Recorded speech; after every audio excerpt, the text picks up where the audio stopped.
Жартыбас болып шықтым. Тұрсынбек Қабатов денсаулығы туралы ел естімеген жаңалығын айтты. Танымал әзілкеш Тұрсынбек Қабатов өзінің жеке шығармашылық кешінде күтпеген жаңалығын бөлісті.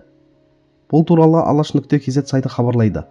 6 шілде Астана күніне арналған концертінде ол денсаулығына қатысты жағдайды ашық айтып, жұртшылықты таңғалдырды. Жақында басыма операция жасатқам. Тромб болып қалып, басымның крышкасын алып тастады.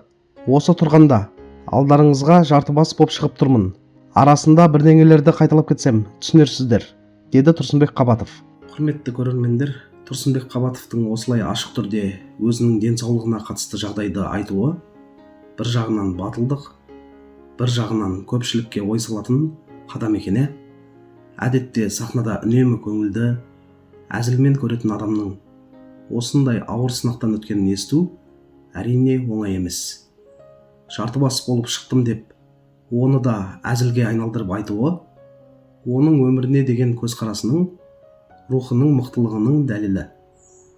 Денсаулыққа қатысты қиындықты жеңіл қабылдап, жұртты қорқытпай, керісінше күлкі арқылы жеткізу әр адамның қолынан келмейтін қасиет. Ең бастысы тірі, аман сахнада.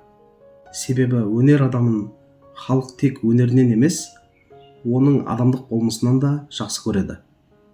Тұрсынбектің бұл әрекеті оған деген құрметті одан әрі арттыра түскен сияқты.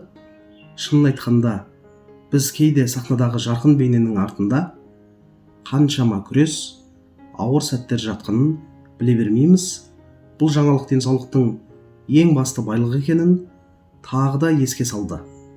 Тұрсынбекке зор денсаулық, ұзақ өмір және көрермендерін әлі талай жылдар бойы қуанта беруін тілеймін.